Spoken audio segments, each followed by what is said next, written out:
crianças! Tudo bem? Estão preparados para a nossa segunda atividade desta semana? Já organizaram todo o material? Separaram o livro Ler e Escrever? Não esqueçam de colocar a data na atividade que iremos realizar hoje e de tirar uma foto para enviar ao seu professor ou à sua professora. Muito bem, agora que nós já conhecemos melhor o gênero textual fábula e realizamos a leitura da fábula de Esopo, o Lobo e o Cordeiro, iremos analisar a pontuação que o autor utiliza no texto. Ao observarmos os diálogos, conseguimos perceber que se trata de um discurso direto, pois reconhecemos os personagens pela própria fala. Também percebemos que ele faz uso de duas pontuações diferentes, o travessão e as aspas. Eu irei mostrar um exemplo a vocês para perceber a diferença no uso dessas duas pontuações. Observem. Ao olharmos este exemplo, temos a seguinte situação. Assustada com o que acaba de ver, Rafaela sussurrou para a amiga: "Vamos sair logo desse lugar." Aqui, neste exemplo, conseguimos perceber que nós temos a fala do narrador e, para finalizá-la, utiliza dois pontos. Depois, na linha de baixo, o autor colocou o parágrafo e o travessão para iniciar a fala do personagem. Ele marca essa fala do personagem através do verbo dizer sussurrou.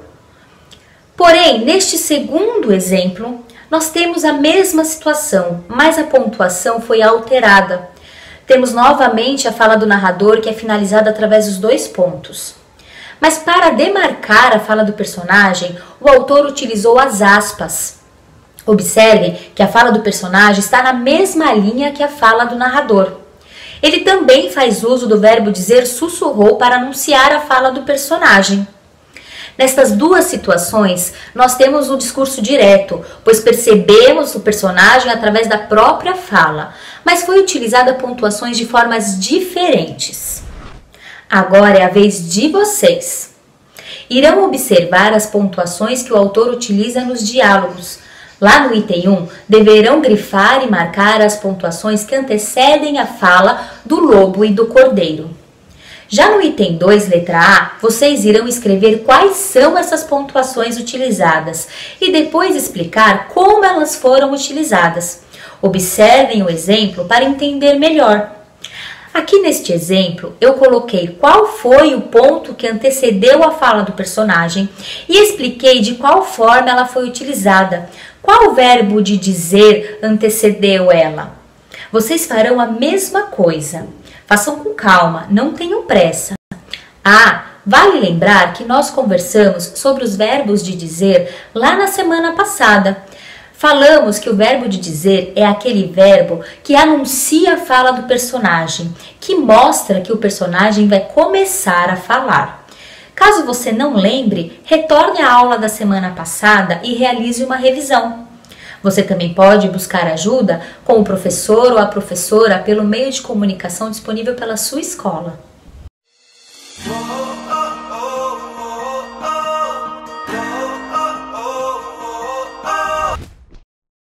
A Raposa e o Lenhador.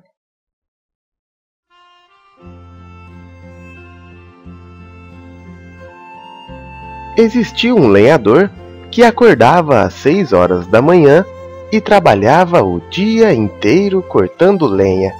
Só parava à tarde da noite. Esse lenhador tinha um filho, lindo, de poucos meses, e uma raposa, sua amiga, tratada como bicho de estimação e de sua total confiança.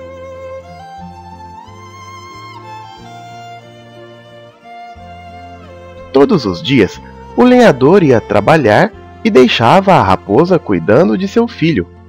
Todas as noites, ao retornar do trabalho, a raposa ficava feliz com sua chegada.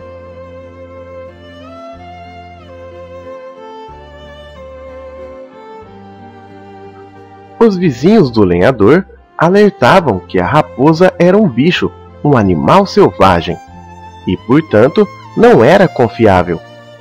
O lenhador, sempre retrucando com os vizinhos, falava que isso era uma grande bobagem. A raposa era sua amiga e jamais faria isso.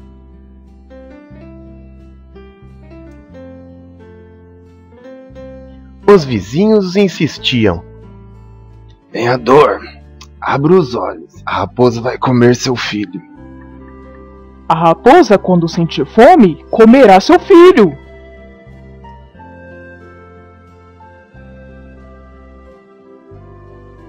Um dia, o lenhador, muito exausto do trabalho e muito cansado desses comentários, ao chegar em casa, viu a raposa sorrindo como sempre e com sua boca totalmente ensanguentada.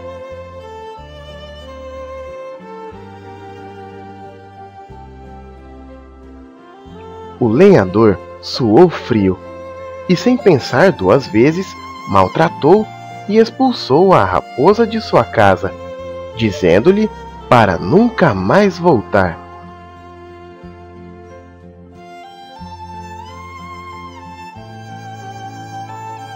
Ao entrar no quarto desesperado, encontrou seu filho no berço, dormindo tranquilamente, e ao lado do berço, uma cobra morta.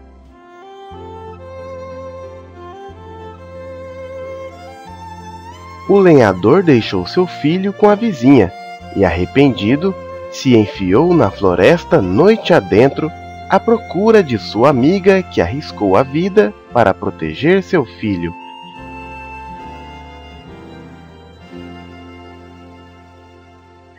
Quando a encontrou, pediu desculpas.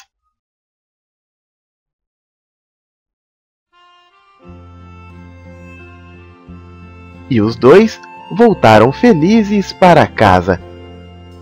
Moral: se você confia em alguém, não importa o que os outros pensem a respeito. Siga sempre o seu caminho e não se deixe influenciar. E, principalmente, nunca tome decisões precipitadas. Muito bem, crianças. Hoje nós conversamos como se utiliza a aspa e como se utiliza o travessão na fala de um personagem. Amanhã continuaremos a conversar sobre a pontuação de diálogo. Tchau, tchau!